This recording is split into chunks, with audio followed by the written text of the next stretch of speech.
I was never the favorite. That was my sister, the golden child, the one who could do no wrong, no matter how cruel she was, no matter how much she got away with. My mom? She adored her. And me? I was just there, an afterthought, a shadow in my own home. It had always been this way. Growing up, I learned quickly that my opinions didn't matter. My dreams weren't important. My feelings? They were either ignored or ridiculed. When my sister failed a test, it was my fault for distracting her. When she lost a friend, I was probably the reason. When she broke something, I must have pushed her into it. And my mom? She believed her. Every single time that I tried to be the perfect daughter. I worked hard, got good grades, kept quiet when they insulted me. I never lashed out, never fought back. I thought maybe, just maybe, if I proved my worth, they'd finally love me like they loved her. But nothing changed. It all came crashing down the night they told me I had ruined their lives. It started with an argument. Well, they were arguing. I was just standing there, letting them yell. My sister had flunked a class, and instead of taking responsibility, she blamed me again. I don't even know how. Maybe I stressed her out just by existing. "You've ruined our lives," she screamed that I barely had time to react before my mom echoed, "We'd be happier without you." That was it. The moment that broke me. I didn't cry. I didn't scream. I didn't beg for them to take it back. I just nodded. Then I turned around, walked to my room, grabbed a backpack, and packed whatever I could fit. They didn't stop me. They didn't even watch me leave. And just like that, I was gone. I stepped out into the night, the weight of my backpack pressing against my shoulders, but nothing compared to the heaviness in my chest. I walked without a destination, just putting distance between me and the house I had never truly called home. It was cold. I remember that vividly. The air bit at my skin, but I didn't shiver. I was numb. I had always thought that leaving would feel dramatic, like in the movies. Maybe with tears streaming down my face, or a last, lingering look at the home I was abandoning. But there was none of that, and no one ran after me. No one called my name. No one cared that I didn't know where to go. I had no plan, no safety net. My savings were laughable. Just a couple $100s I had secretly stashed away from small tutoring gigs. But I knew one thing for sure: I would never go back. I found a cheap motel for the night, paying for a single room with shaky hands. I stared at the bed but couldn't bring myself to lie down. Instead, I sat at the small desk, the dim yellow light flickering above me, and tried to figure out what to do next. I didn't have a degree. I didn't have connections. I barely had money, but I had one advantage. I had spent my entire life being ignored, underestimated. No one had ever handed me anything. If I was going to make it, I'd have to build something from nothing. I started with what I knew: studying. It sounded ridiculous at the time, but I was good at it. I had spent years excelling in school, tutoring other kids, helping people understand complex subjects. Maybe, just maybe, I could turn that into something.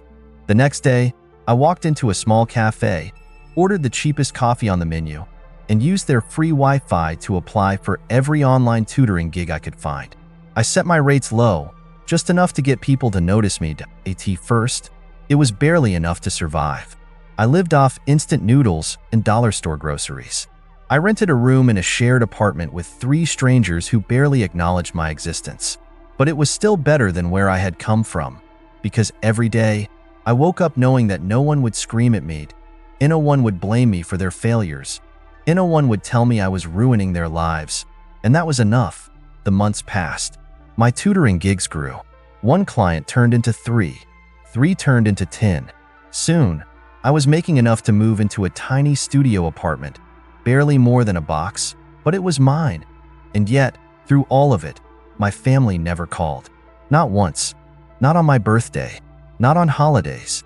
Not even to check if I was alive. It hurt, in the way old wounds do, deep, silent, lingering. But I told myself it was fine. If they didn't care, then neither did I. A year into my new life, things changed. That I had built up a reputation as a tutor, specializing in college entrance exams. I had students from all over the country reaching out to me, desperate for help, but I was still trading time for money, and I knew that wasn't sustainable. That's when I got an idea. What if I turned my lessons into something bigger? Something scalable? I spent months studying digital marketing, watching hours of free YouTube content, reading every article I could find. Then, I started creating my own online course. The ultimate SAT prep guide.it was a risk. I poured every spare dollar I had into designing the course, building a website, running ads. At first, sales trickled in. One here, two there. Then, something shifted. Word of mouth spread. Students started raving about my methods, sharing them online. And then, almost overnight, it exploded. I woke up one morning to see that my sales had tripled, then quadrupled. Within a few months, I was making more than I had ever thought possible. I moved into a sleek, high-rise apartment, the kind I used to dream about. I traveled, met people who actually respected me, built friendships that weren't based on obligation or blood. I had done it. I had built myself from nothing. And my family, they were nowhere to be found. Not a single message, not a single call. They didn't care about me. Until this morning, when my phone buzzed, I barely glanced at it. But then I saw the notifications. Mom's 6 missed calls. Sister 8 missed calls. I stared at the screen, heart pounding. After all this time? After they had made it so clear they never wanted me, I let out a slow breath. I had changed. I wasn't the weak, desperate girl they had pushed out of their lives. I wasn't their punching bag anymore. Whatever they wanted, it wasn't going to be an apology, and I had no intention of making it easy for them. I sat there, staring at the screen for what felt like hours, but in reality, it was only a few minutes. My mind raced. What could they possibly want after all this time? Mom had never once apologized for how she treated me. She had never admitted how she constantly chose my sister over me. And my sister? She hadn't even cared to notice I was gone until now. But now, after everything, they wanted me. I finally decided to pick up. It was almost surreal, hearing her voice after so long. "Hello?" I said, keeping my voice neutral. "Sweetie, please, we need to talk." Mom's voice trembled. "Sweetie? After everything?" She hadn't called me that in years. The fake tenderness stung. "What's going on?" I asked, not hiding my disbelief. There was a long pause. We've fallen on hard times," Mom continued, her voice cracking. "Your sister, she's been having trouble at school again, and with everything going on, we just don't have enough. We need your help." I bit my lip, feeling a strange mix of satisfaction and rage bubbling up inside me. This is why they were calling me now. "What kind of help?" I asked, keeping my tone calm. "We need money," she blurted out. "Your sister's tuition, it's due. And we have bills we can't pay. I know we've never been there for you, but please, we're struggling. We need you to help us. We know it's a lot to ask, but please, we've tried everything." I could hear her sniffle. Maybe it was genuine, or maybe it was just guilt trying to worm its way back in. "Please," she repeated. "We need you back. We need your support." The words hung in the air. My support? The same support they had rejected for years. I closed my eyes for a moment, trying to control the rush of emotions threatening to choke me. How could they think this was okay? It was the first time in a long time that I felt something other than indifference. It was laughable. "You're serious?" I said, a bitter laugh escaping my lips. "You really think I'll come back and help you after everything?" There was a pause, followed by my mom's desperate voice. "Please, don't do this. We know we messed up, but we're your family. You can't just leave us like this. You never cared about me when I needed you." I shot back, my voice trembling with suppressed anger. "You were too busy with your golden child. You let me disappear. You told me you'd be better off without me." I paused, feeling the rage bubble up in my chest, but I held it in check. I wasn't going to let them see how much they had hurt me. I wasn't going to let them twist this back on me. "I don't owe you anything," I said, every word sharp as glass. Another long pause. My sister's voice came through next, sounding frantic and panicked. I know I was horrible to you, but I need your help. I messed up, okay? I didn't mean it. I've been trying to fix things, but I don't know what to do anymore." I almost laughed. "Fix things? How did you fix years of pain?" "I don't want your apologies," I said coldly, "and I don't owe you my money or my help. You can figure it out just like I did. But please, just, my sister's voice wavered, but I cut her off. No, you should have thought about this before you kicked me out of your lives. I could feel my heart racing as I hung up the phone, but the adrenaline wasn't just from anger. It was from the satisfaction. The satisfaction of knowing that they needed me. After years of silence, of pretending I didn't exist, they needed me. I stood up, pacing the room, letting the reality of the situation sink in. They weren't calling to apologize. They weren't calling because they missed me. They were calling because they needed me to fix their mess. And now that they were struggling, they realized what they had thrown away. But it didn't matter to me. They didn't deserve me anymore. That I was done. But deep down, a part of me wanted to make them beg a little longer, make them squirm. The phone buzzed again. I glanced at the screen. It was Mom again, the same pleading tone in her message. Please, I know we can't undo the past, but we need you. I grinned. They had no idea what they were getting themselves into. The phone buzzed again, the screen lighting up with a new message from my mom. Please, I'm begging you. We don't know where else to turn. I stared at the message, my finger hovering over the screen. Part of me wanted to ignore it entirely. After all, hadn't I already given them my answer? But there was something about that desperation in her tone that made me hesitate for a moment. I shook my head. No, I wasn't going to soften. I wasn't going to be the one to make their lives better again. The thing is, I had built something for myself, my empire, so to speak. My success wasn't just about the money. It was about the power to decide who got to be a part of my life. And my family didn't deserve that privilege anymore. I set the phone down, walked to the window, and looked out at the city. From this vantage point, everything felt so distant, so small. The struggles of my old life felt like they belonged to someone else. I wasn't that person anymore. I wasn't their burden. Yet, the messages kept coming. I took a breath.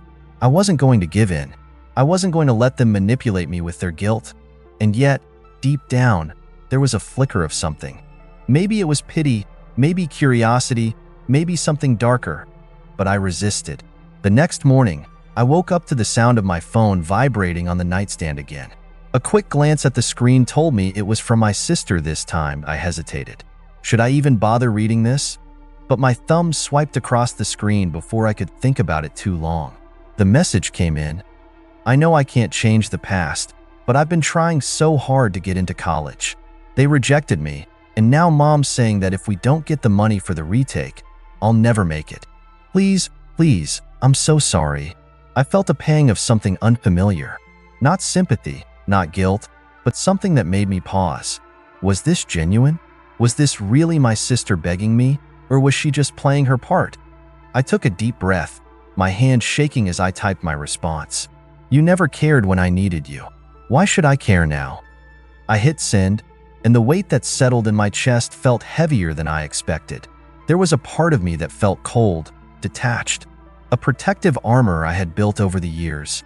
But another part of me, it wanted to believe her, but I couldn't. As the day went on, I continued working, but every time I glanced at my phone, there were more notifications, calls, texts, voicemails.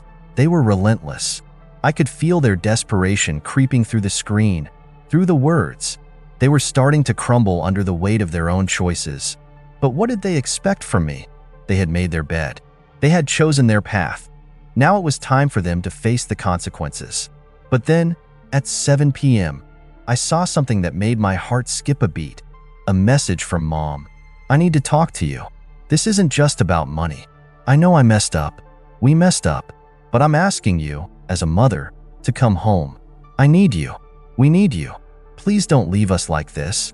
I stared at the message, my thumb hovering over the keyboard. For a second, I actually considered calling her back. Maybe I could hear her out. Maybe I could find some way to make this work. But then I thought of everything they had put me through. The way they had treated me like I didn't matter. I wasn't just going to forget that. I wasn't their savior. With a deep exhale, I typed, "You had your chance. I'm done." I hit send, and something inside me cracked, and I knew I had made the right choice. But at the same time, there was a lingering ache in my chest, because deep down, I couldn't help but wonder, what if this was their last cry for help? What if they really were suffering? But in the end, I had learned one thing. I couldn't fix them. They were beyond saving, and if they wanted anything from me, it had to be on my terms. I set my phone down and tried to forget about them. But the next evening, as I was sitting in my living room, scrolling through my phone, I heard a knock at the door. A sharp, quick rap, followed by a pause. I looked up, a little confused. Who could that be? I stood up and walked over to the door, the hairs on the back of my neck standing on end. Something didn't feel right. Peering through the peephole, my stomach dropped. There they were, Mom, Dad, and my sister, standing on my doorstep, looking like they hadn't slept in days. Their faces were tired, drawn, and pale. But it wasn't just their appearance that made my pulse quicken. It was the fact that they had shown up here. Uninvited, I froze for a moment, unsure of what to do. Part of me wanted to ignore them, to turn around and walk away, pretending I hadn't seen them. But the rage I had been bottling up came surging forward. I wasn't about to let them invade my space. After everything they'd done, I opened the door, just enough to see them fully. My heart was hammering in my chest. "What are you doing here?" I asked, my voice low but shaking with anger. Mom stepped forward first, her eyes wide with desperation. Please, just hear us out," she pleaded. Her voice trembling, I stared at her. The same woman who had told me she'd be better off without me, who had shoved me aside time and time again. And now she was standing on my doorstep, asking for help. "What the hell are you doing here?" I repeated, my tone rising. "You think just because you show up at my door, I'm going to take you back? You think I'm going to forget everything you've done?" Dad shifted uncomfortably behind Mom, but he didn't speak. My sister stood next to him, her eyes on the ground, avoiding my gaze. We're sorry," Mom said, her voice breaking. "We've been trying to reach you, but we know we've messed up. It's just so hard, and we don't know what else to do. You're the only one who can help us. The only one who can help you." I felt the anger rise up like a tidal wave. "You didn't need me before. Why now? You had years to fix this," I snapped. "Years. And you never once bothered to reach out, to make things right. Not when it mattered. And now you think you can just show up here and make everything okay?" They were silent for a moment, clearly taken aback by my coldness. Mom's eyes welled with tears, but I couldn't bring myself to care. "We've been struggling," she continued, her voice a desperate whisper. "We don't have money for rent. Your sister's future is slipping away. I don't know what else to do." "Don't tell me you don't know what else to do," I said, my voice shaking with fury now. "You had choices. You made choices, and I wasn't part of them. But now that everything's falling apart, suddenly you want me?" Mom took a step forward, her hand outstretched. "Please, just listen." I slammed the door in her face, the sound of it reverberating through the house. The noise echoed in my ears, and for a second, I felt a rush of power. I could finally control this situation. But as I stood there, my hand resting on the door handle, something gnawed at me. Something twisted in my gut wasn't guilt. It was something worse. It was the realization that they had come here, to me, because they had nowhere else to turn. And they had shown up, not because they wanted to fix our relationship, not because they were truly sorry, but because they needed me. And I hated it. They didn't deserve me. But the anger wasn't the only thing I felt. There was a part of me that wanted to hurt them, to let them see just how badly they had messed up, to make them feel the weight of their own actions.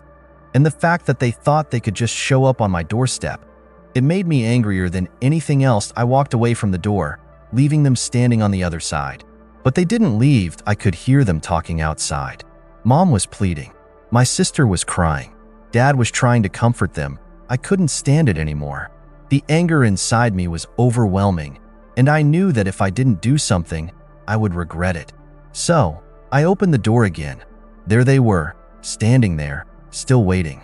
The desperation was written all over their faces. Mom's eyes were red from crying. My sister's head hung low in shame, and Dad, he looked defeated, like a man who had lost everything and didn't know how to get it back. For a moment, I just stood there, taking in the sight of them. The family that had hurt me. The family that had made me feel worthless, invisible. And now they were here, asking for help. But what did I owe them? Nothing. I took a deep breath, and then, without a word, I looked at them one last time. No, you don't get to come here and expect forgiveness just because you're struggling now. The words came out cold, hard, like a knife slicing through the tension. I didn't feel an ounce of regret as I said them. They deserved to hear the truth. You had years to fix this, I continued, my voice steady but firm. Years to realize what you lost. But you didn't care then, and I'm not going to be your solution now. I saw Mom open her mouth to protest, but I held up my hand, silencing her. I've built my life, my success, from the ground up, and I'm not going to let you destroy it too. You don't get to come into my life and expect everything to magically change because you've hit rock bottom. Their eyes started to well up again, but I couldn't feel anything. No guilt, no remorse. Just a quiet satisfaction, knowing I was finally putting myself first. Go, I said simply, my voice unwavering. Fix your own mess. I'm done. With that, I closed the door for the last time. Weeks passed, and I kept living my life. My business grew. My network expanded, and I felt more alive than ever. I had become the person I'd always wanted to be, the person who didn't have to apologize for their success, the person who had learned to let go of the toxic parts of their past. I never heard from them again. Not even a message, not even a call. And you know what? That was fine. It was a quiet peace I hadn't realized I'd been craving. And as time went on, I came to understand something important. The people who hurt you, the people who abandoned you, are not the ones you should be looking to for validation. You're the one who matters. You're the one who gets to decide your future. And in the end, I had learned one very simple truth. You can't keep giving to people who never gave you anything back. The door closed for good.